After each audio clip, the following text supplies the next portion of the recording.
I was the director of professional development and outreach. But then film, you do all of the same, and it takes forever, you know. We had one in Cannes for the short film. That you need to come meet this girl. Like, here's my heart. Like, can we do something together?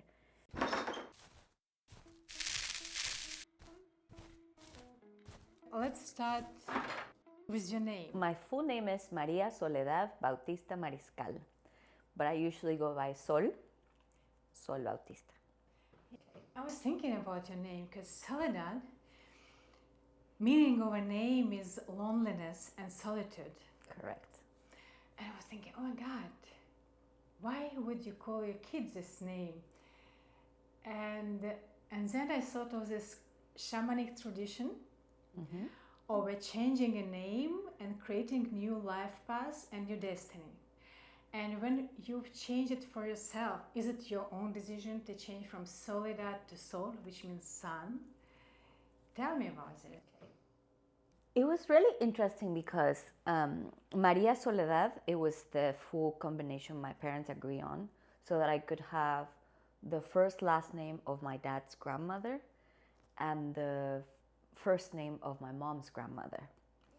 And so the combination of the two means star that shines alone, which is really interesting, because then in high school is exactly when like in Mexico, people that are named Soledad, they usually call them Chole, and my mom hated that. It's like she would say, her name is too beautiful for you to call her something that ugly. Soledad. And then my friends started like, no, like Sol. And I was like, I really like Sol. So I like Soledad, but when my friends, I think it was middle school or high school, that they kind of started calling me Sol, and I was like, I really, really like that. And so it was both, like my friends kind of started naming me the sun, and then I was like, I like that. So now I have adopted, but I like both. I like that even though more people quickly identify Soledad as loneliness, I find a lot of peace in solitude, so I like that. And when I think of the sun or Sol, like the sun is a star that shines alone, right? Like that stands alone. There's an entire ecosystem around it, but like it's by itself. But then everything that the sun touches gets life from it, you know? So it has grown in me to be like, oh yeah, I like Sol. Yeah, that's how I went from Soledad to Sol. It's a beautiful name, beautiful meaning. Your path is psychologist. You came from you was in Mexico. Yes. Why did you decide to be a psychologist? And and all your way, how you was building your career in Mexico. Yeah. It was like you didn't look for an easy path. You was working with such difficult subjects and people who has HIV, with those kids who with the people who were in prison. I mean, it's quite hard path. Yeah. And tell me about this a bit, because and it was like, why is that? You know, so powerful question. Growing up, I really love books. I love reading a lot, and so I found a lot of different warriors that were like my icons, right? Joan of Arc was one of the first ones that I was just in love with, and Harriet Tubman was another one. Frida Kahlo's life. Like I would read stories about this, like women that were doing all this amazing stuff. So originally I wanted to go to med school. I wanted to be a doctor, and so I was working really hard on I read anatomy books since I was very little. Like I like memorizing things, and so my intention was gonna go to medical school. But my parents put me in the Jesuit education system. The Jesuits are the branch of the Catholic Church that are under St. Ignatius of Loyola's spirituality. And in that school in Guadalajara, volunteering and acts of service are part of not even a grade, are part of your quota of donating to the school. So every single student needs to donate time.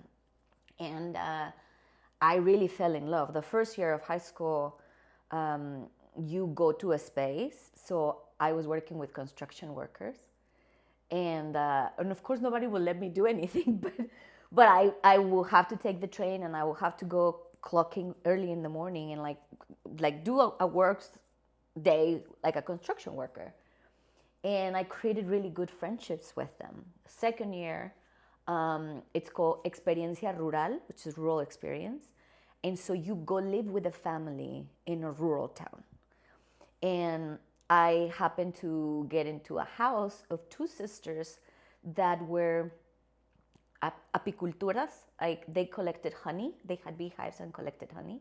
And then they would sell it on the markets on Sundays. So we were there for 2 weeks, and it was crazy to be, I mean, one, away from home. Like middle high school I was 14, 15, and living with them, like we'll have to wake up at 3 in the morning, like shower with really cold water, and then walk up the mountain to where the beehives sat, and then figure on which ones, and then carry them down. And then they had this thing where they will air out the honey. I know it's a long answer, but like it's all of that is very important on the aspect of from going from books and to reading and just consuming information to like, oh, like I get to go do this, and like have these different lives. The bees are a fascinating universe, And then the last year, you go volunteer on the weekends. And that was my first experience at the hospital, right? And just going to a public hospital. Mexico does have public health care for everyone. It is maybe not the highest quality that people that we would love to have, but everybody gets that. And so I was like, I'm going to be a doctor. In that transition, you get a lot of career orientations and stuff, and people will be like, no, like you need to be a lawyer, and like you should be this, like all these other things. But I got the opportunity to go volunteer for a year in the south of Mexico. And I landed in a community in Oaxaca called Juchitan, and I lived in Comitancillo, which is the only matriarchal area really of the country. And it's in the Istmo de Tehuantepec. And I was in awe of women just being so strong, of seeing women running everything and like carrying like legs of pigs and cows and like just running everything. And there was something that clicked in my brain, like, oh, like I didn't learn that you can be a woman like that. And how much has that affected me, because I identified with that. So that moment, I decided I wasn't going to go to med school. I decided that working in medicine, you are trying to fix bodies that are sick. And I wanted to fix minds so that hopefully the bodies don't get sick. And Oaxaca gave me that. Seeing women that were nothing like the way that I was taught you should be. Like from the simple stance of, if you ever see a Oaxaqueña, they have this long enaguas, so they sit with their open legs with the skirt in the middle, and they just have like this presence, And in traditional Guadalajara, conservative, in town or inner city, you have to sit with your legs closed, like you have to be more poised, and you have to be softer, and you can't laugh like too loud. So that is why I decided to go into psychology, because I felt that the biggest cages that we get are the ones that we put in our minds by what we learn, about who you can be or who you cannot be.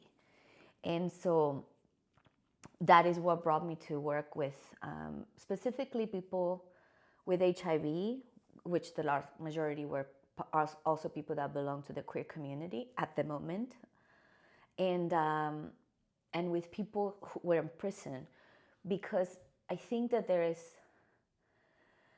this depth that you get when you have had to be alone, And I felt very alone most of my life because I was very different, right? So I was always in trouble. I was kicked out of catechism. I was the rebel. I was the disobedient. I was the one that asked all the questions. So that path of feeling lonely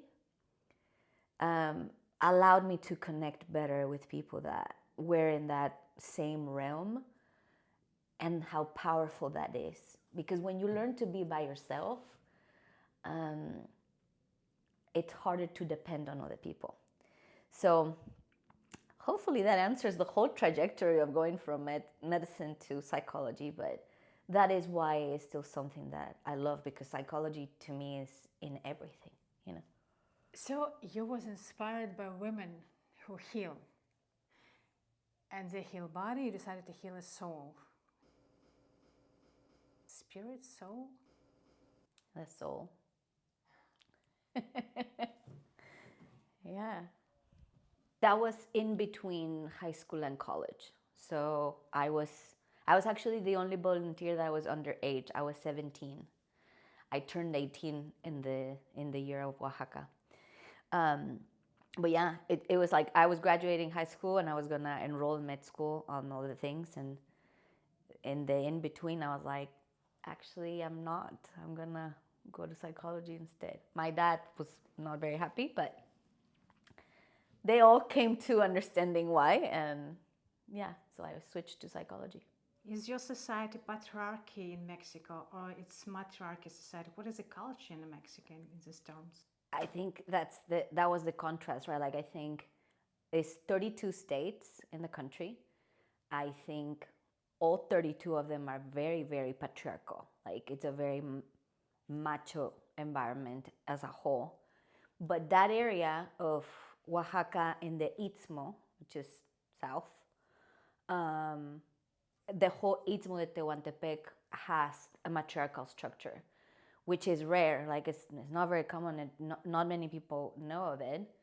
I didn't know, and I was born and raised in Guadalajara, and I mean, I knew that the state of Oaxaca existed, but I didn't know about all of this tradition. You know, even in the understanding of the queer people, because that region is Zapotecs, like the indigenous people there are Zapotecs. And in the Zapotecs, there is a word that exists for trans people it's called mushe. And to have a mushe in your household is a big honor, you know, because God is sending you someone that can embody both the energies of men and women in one. So it was, as a 17-year-old, born and raised in a very patriarchal, macho, Catholic, conservative society where women like me were definitely gonna go to hell and never gonna be married, to be in an environment where being a woman is celebrated, you know, and they're loud and they're strong-headed, and they are the community leaders. And it was just this, again, like at a 17, 18 years old, it's such a massive switch, you know. And then you also see some of the things that that were not the greatest, which is women also taking the tendency of those structures of power of I'm powerful, therefore I can use the power however. But in general, what just it gave me the strength to say, oh, for the longest time I've known that this is how I wanted to be. But it was not allowed because it didn't exist, right? In the rest of the country, it didn't exist. And those were bad women. So I landed in a space where like, no, like this is how women are and how women should be and how women should lead. So then it was like, game over. And yeah, and again, tying it to the psyche, right? Like I felt very much confined in the regular structure of Mexico. You constantly feel like you have to prove yourself, you know, because good women should look and do certain things, and I knew that I wasn't a good woman. So it's even harder to make your point or to show up in different spaces. And over there, it felt like I was just at home, you know, like, oh, like these are my people. And So I noticed also what that did, to my body, to my psyche, to the way that I interacted, to the assertiveness of like making a decision and or thinking like this is a yes, this is a no. So all of that kept informing like I am feeling all of these changes in myself. So then what happens if other people are able to go this mind shift on their own, and then just falling in love with who they are and with how they're gonna show up in the world. And that was just like psychology.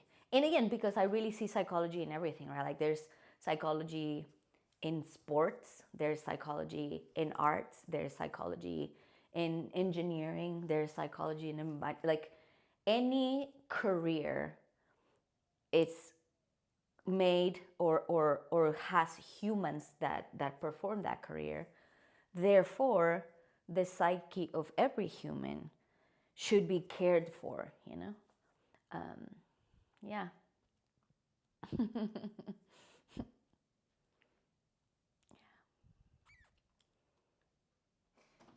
Was this decision exactly to this most complicated, most harmed, um, most vulnerable parts of a society? I really think that is exactly the why, right? Like, I remember the first time that I got kicked out of catechism. We were having the lesson on Genesis and how the teacher, the catechist, was saying how the Eve's sin of giving the apple to Adam is what kicked us out of paradise. And so I was like, I don't know, 6 or 7. But I remember, like, with whatever words I had at the time, like hearing her interpretation of what we just had read in the Bible, it bothered me so much. And I was like, I raised my hand and I was like, she didn't make him eat it. She said, do you want to have a bite too? Something of sorts, And so I was like, well, why is it her fault? And the teacher was like, that is what it says. I'm like, so she got so angry. And I was like, well, we're making Eve this like bad guy. And I was so little. So she kicked me out because I was talking back and I was not staying in my place. So I had to call my parents to come pick me up. And I had this whole lecture about knowing my place and to learn to keep my mouth shut, like all of these things. And it bothered me so much that in all of my upbringing, everything that I was, like God was against me, right? Like I was supposed to be a good girl and I was not a good girl. So then it was like, is this loneliness of how society perceives you, how your teachers perceive you, that you're not obedient and you're always confronting and like you were always asking the inappropriate questions. So ever since I was very little, I was alone, and it felt very vulnerable because I couldn't go to my dad because I would get in trouble, and I couldn't go to my mom because I could also get in trouble because my mom was a very good girl, and my dad was a man that was raised in a very macho environment, so he was who he was, So I think that is why, like, queer people, HIV people, and people who've been in prison were exactly the embodiment of that feeling that I had of someone that is an outcast, like someone that society tells you don't belong because inherently there's something wrong with you, You have a big mouth, you sit with your legs open, you laugh too loud, again, like the big one was always like, you always ask such inappropriate questions, Soledad. And I was like, why is it inappropriate? Like, I mean, sometimes I do ask inappropriate questions, but I know that I'm going to ask an inappropriate question. But in general, I just ask questions, And so I think that is why, because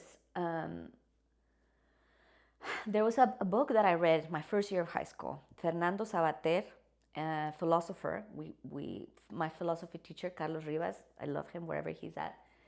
Amazing books he'll make us read. And Fernando Sabater's book, first chapter of this, it was called La muerte para empezar, like dying so that we can begin. And I just remember falling in love with that aspect of the greatest fear that we can have is death, right? Like, you're gonna die. And so if you conquer that quick, then who cares what happens in the in between? Because the worst thing that can happen is that you're gonna die. So might as well just die happy, you know? And so that was part of, I'm gonna keep asking questions, and I'm gonna keep being curious about things, and I'm gonna keep like learning things, you know? Just like a quick parenthesis that I'm thinking about right now is the power of wanting to ask questions is what actually made me learn English. I learned English when I was 25 years old. So from 0 to 25, I could only fight people in one language. Now I can fight them in two. And now I can read also several other books that have not made it to Spanish, you know? And so it was that curiosity that, with the HIV people specifically, it was at the very high of it was in the 90s, 96, 97, something like that. It was like, it's because they're gay, and everybody gay should die because they're sinners, and like all. So you, like, that was part of the mass messaging, you know, like only deviant, promiscuous, sick people were getting AIDS and they deserved to die, pretty much. And then you go to the hospital, and those were humans, you know, humans that were in a lot of pain, that they knew their family was alive, and they were choosing not to ever speak to them again, you know. So it was this whole thing of that feeling that I had of loneliness, to just being able to accompany someone in that other loneliness, you know, and to find some peace before they pass, because it's pretty much the unit where I was. It was palliative care, and so a lot of them were already presenting AIDS. The rotation patients were HIV patients, but the patients that were already in the hospital were presenting AIDS already. So it was just this whole unfolding to me of knowing that this group of strangers kind of became my family, you know, because we knew what it was to be alone, and we knew what it was to be the wrong person, and we knew what it was that even people that say they love you, like your mom and your dad and your brothers and your sisters, they can, oh, but you're gay, so you should die alone in a hospital. And it's like, what? So then that would really send me into a lot of work that I wrote about when I was in school, in psychology school, of everything. To your point, you know, like studying psychology, it was also giving myself 4 years of guided therapy to myself, you know, of all the books that I was reading, all of the information that I was consuming, all of the professors that I had, all of the handheld work that the university gave me.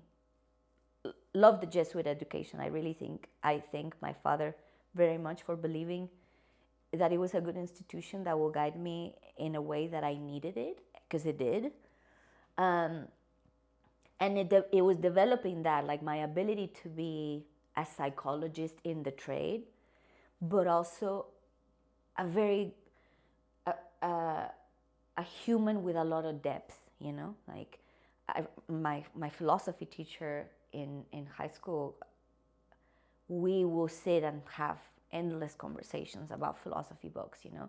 We had offerings and we had different classes for ethics, which is pretty much theology. Like, so you are having big, deep conversations about these outcast populations, you know, like what is a felon? Who is a felon? Why does a person commit a crime? Like, is it good? Is it bad? When is it good? When is it bad? judicial system is doing a good job, is it not? You know, like there's a statistic somewhere, I could have the numbers wrong, but like specifically in female prisons in Mexico and Latin America, somewhere along the 70%, 80%, like very, very high, of women serving time are serving time for a loved one. I remember when I learned that and I lost it. Like, I think I cried to my professors because I was like, explain to me, how does that happen, you know? And then, I mean, it's a little bit of a spoiler, you decide if that goes in or not, but like, fast forward to a few years back when Sandra Bullock did this film, Unforgivable, is the evidence of that, you know? And so for me, those vulnerable populations reflected me, you know, just people that are misunderstood, that are choosing something that gives them joy, which is being gay, or that chose something that ended up putting them in a bad position, and then now they're felons, right? But they're just humans in hard decisions, you know? And I felt that, and I didn't have a lot of people to talk about, because like all of my girlfriends wanted to be married and be good girls and be good women and have like the things and like all the things, you know? And a lot of my guy friends were like, yeah, like you're a little too much, you know, like you're intense, like you're like, what's wrong with you? But then there also came theater, right? Like I was doing theater, middle school, high school, and then college. In college, I was part of the theater Alebrije. And yeah, that saved my life too, because that was another group of outcasts that were not dying of AIDS and were not felons, you know? It was just a group of different humans that we were very different, all of us. And yeah, that's another very important part of my time studying psychology in university, being able to do theater with them. I tell my dad, I don't know if I'm a good psychologist because I'm an actor, or if I can be a good actor because I'm a psychologist.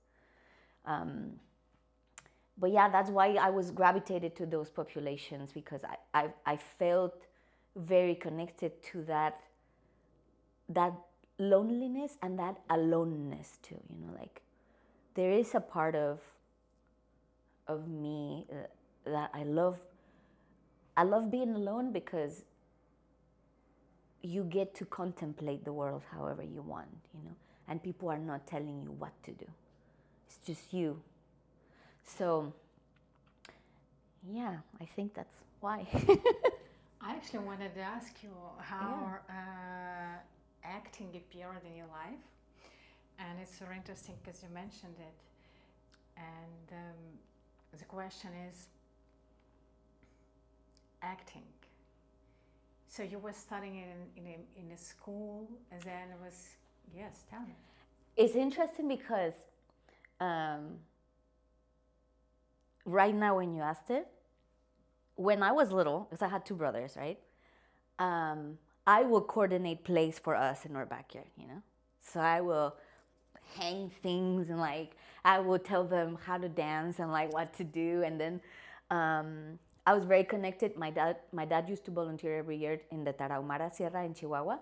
So we knew a lot of indigenous stories. So then we will praise to the god of the rain, and we will go dance in the rain, and I will tell it. So I was performing since I was very, very little.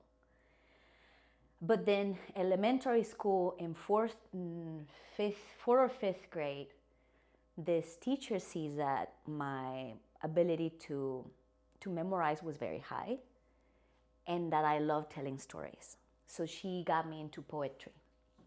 And for Mother's Day, I memorized this poem, poesía. It's not a poem, it's a longer poem, whatever. I don't know how you say poesía. Whatever. It's called La Guaja, and it's a 3-page thing about a mother, right? Because it was for Mother's Day, and we have like a talent show thing for the mothers, right? Like it was like a festival. So all the moms, in Mexico, Mother's Day is May 10th. So May 10th is for the moms, and we'll put a production. And so I was very nervous because it was my first long poetry that I didn't get help from my mom memorizing it, because I've done poetry all through kindergarten and elementary school, but my mom helped me memorize it. This, because it was gonna be for her, I did it by myself with my teacher, you know? But it was 3 pages, and it's a beautiful, beautiful poem. Actually, that's how I auditioned here in the US for my very first audition. That's funny, I just remember that. But when I finished, and it was again 4th grade or 5th grade, I think it was 4th, when I'm like, da da da da, and then I stopped, and there was like silence, and I was like, oh, I did a horrible job. But there was like this silent pause, and then everybody was crying, and everybody stood up, and they clapped for so long. So then I started shaking, and I was crying too because I was so nervous. But that was my first time, and that was like, oh, like performing like this, right? Like, because the ones that I was doing in my house with my brothers, it was just us, but I directed it all. And it was my imagination, you know. But that one, saying that poem for those mothers that day, it was that feeling of having an audience and seeing words touching people's souls and making people cry, and then the response of the applause, and like, because I mean, I was like, what, 10 years old, 9, I don't know how old you are at 4th grade, but like 10, let's say I was 10, and it was like, oh my God, like this memorization of these 3 pages is worth everything, you know? And so then it was like plays here and there. Never did musicals. Musicals are just not my thing. But plays and poetry, and then in college, it was the whole thing, you know, like you learn to do scenography, and then you learn to do. Maripaz Gomez Pruneda was the director of Alebrije, and she's an amazing theater director and a woman that has influenced culture in Guadalajara in a very strong way. She's still in the behind the scenes, but she has now retired from the school. But it was an honor that she trained me in all of that. But yeah, so that, I would say that is how acting appeared. Like first doing those productions with my brothers, and then that first time of saying that poem for Mother's Day. So you became quite a professional psychologist back in Mexico. I assume you had some reputation. How America appeared in your path? How did you finally, I hope, like, well, at this period of a time, I can't say it end up, but how did you finally, well, maybe it's correct word, because, you know, I'm also, English is my third language, it's not my primary language, so I do mistakes. If it will be correct way saying, how did you end up in America? But I don't think it's end of your road. Not it's you just it's in the beginning, the middle of it, and but in the moment here and now you're in America, and back there it was how many years ago? 10. This is my I think my 15th year in Texas. Yeah. I was in Chicago for a little bit because Loyola University of Chicago is sister's university with my university in Guadalajara. And that's actually one of the first places where I took English classes for mental health providers. But yeah, so in the middle of my job with the people who were in prison, I was the director of the psychology department of this orphanage, right? I had a car accident, a very bad car accident. And I couldn't do my job anymore, right? Because when you work in the prison and when you work in a hospital, it's a very high stress, very, very high demand, and you have anywhere between 30 to 100 caseload in your brain constantly, right? And so I had to let that job, and that was very hard. I haven't talked about my accident, I don't think, in a long time. but my father saw how depressed I got, and the hospital and the orphanage kept paying me because they didn't want me to quit. They were like, we're gonna hold your job until you're ready. But I felt bad because I knew that I knew the work that I was doing, and I knew that that job wasn't getting covered, you know? And so, yeah, my dad is like, well, what if you like start exploring other options and like all these things. So my dad started kind of pushing me. And then San Marcos CISD and a few other school districts from the state of Texas went to Mexico to recruit professionals that were bilingual and bicultural. And for the experience of interviewing and for the experience of doing something different, I went and I got the job. And so, yeah, San Marcos CISD went to get me. That's how I ended up over here. Yeah. So you left, you didn't want to do your job as a psychologist with the kids, and then you end up in US doing this job. Yeah. I mean, for 12 years, I was in education, right? Like, which is it's really interesting because in psychology, I will say all the time to people, you know, like, I'm never gonna do children's psychology, like, never gonna do children's psychology. And, but the good news is I was right, right? Like, the more you learn to work with children, or when you work with children, children are hardly ever the issue, you know? Like, the adults that surround the children are the issue. And it was the first time in San Marcos, my position was different than the way that it was in Houston. Those are the three school districts that I work was in San Marcos, in Houston, and in Austin ISD. And what I'm referring to is that I worked at Title I schools in all of the three different districts.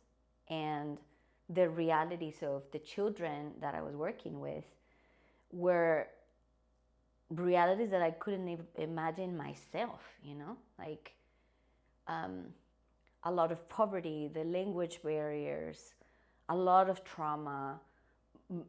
Most of the parents that are like immigrants or political refugees and or just refugees and or people seeking asylum. So the ecosystems of the children that I was working with, trying to play normal, it was not like there was no normalcy in their lives, you know, like they were coming from very, very tough situations.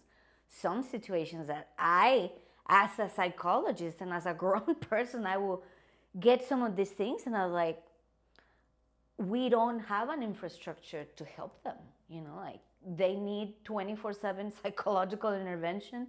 They need a nutritionist. They need, and like, how do we help them?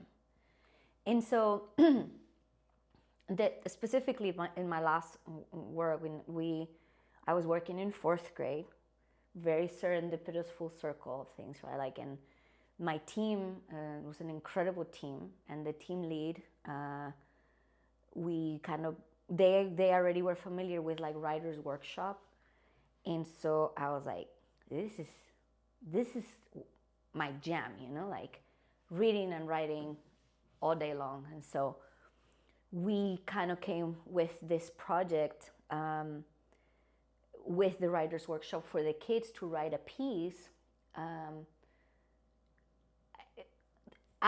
As teachers, we knew that we were just guiding them into getting emotions out. So they will do the writer's workshop process to just get things out. And we ended up with some of the most fascinating stories that you can imagine, you know, like we ended up presenting at an educators conference, NCTE in Houston. And that is one of the works that I'm the proudest to have done in education, because I think even though it was not like therapeutic writing, we guiding them was that part, like I think, again, not being a classical psychologist that has her couch and practice where people come and tell you the things, my approach to psychology has been very different. But I do believe that individual trauma requires individual healing, and it is your prerogative, your decision, your opportunity, or your choice, but sometimes it happens and sometimes it doesn't. But collective trauma requires collective healing.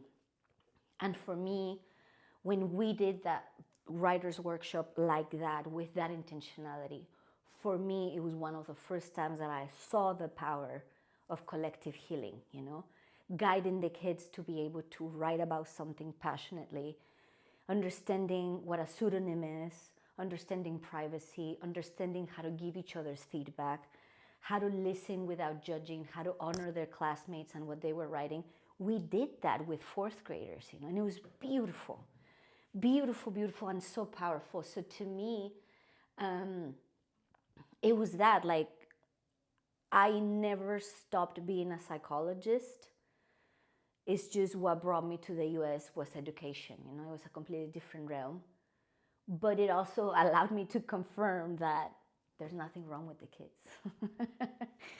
They are amazing, even the most violent ones, even the craziest ones, the most problematic ones, they're beautiful and they're brilliant, and their way of looking at the world is, it will put me, I don't have any children, and so I have 280 some children.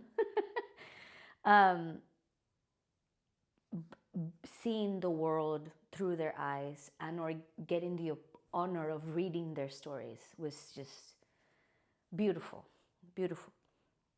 Yeah.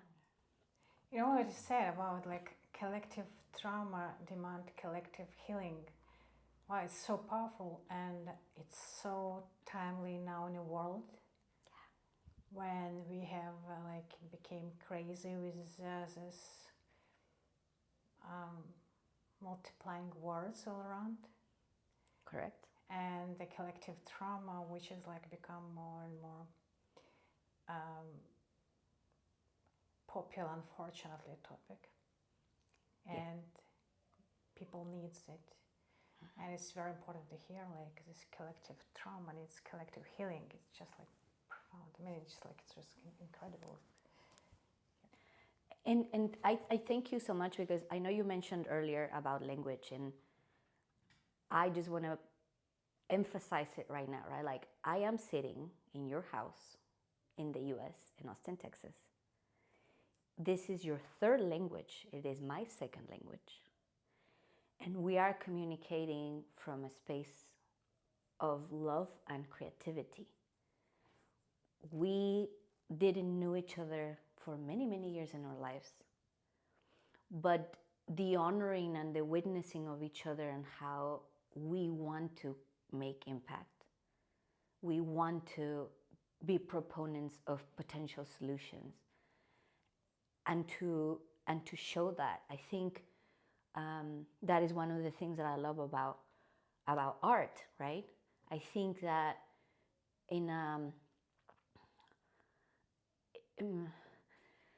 there has not been enough awareness of how art has created collective healing spaces for millennia, right?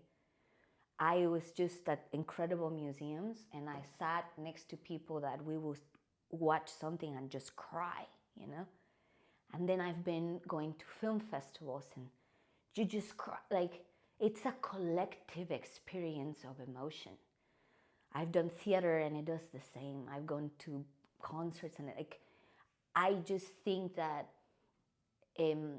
that is what has informed me from the psychological perspective on how do we curate these experiences better, because that is where the collective healing happens, and some people need guidance, like I've had people that tell me, I'm not an artsy person, I don't do art. And it's like, everybody does art, art is inherent to humans, creativity is too, curiosity is too.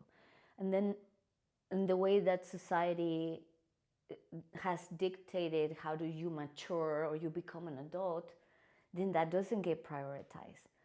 But I really think that that is why my passion is so much about starting my own business in this project of weaving those two passions of mine and having a proposal of a solution by creating these workshops where I think and I now know because I've done it, that type of healing happens, you know?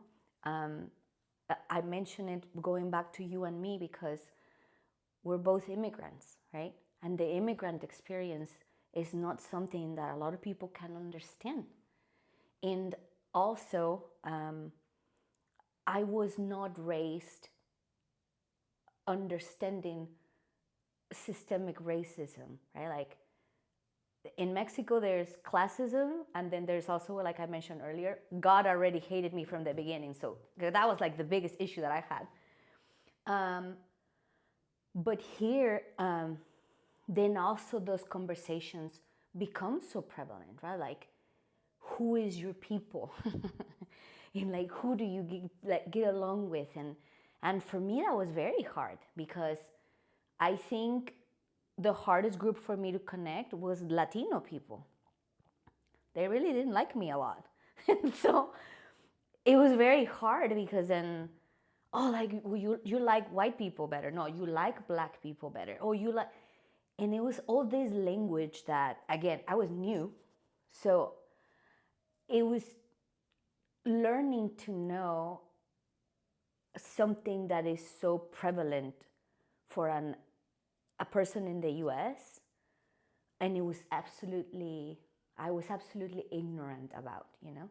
So for me, race and skin color and or different like religious views and or political views are beyond that part of connecting human to human, you know? Because the human experience is global. Like there's humans all over the world in all different colors, shapes, forms, and sizes and looks and like all the things. And so, yeah, for me, the honoring of that humanness is where I have seen my personal healing, and it also informs how I approach the creation of spaces for collective healing.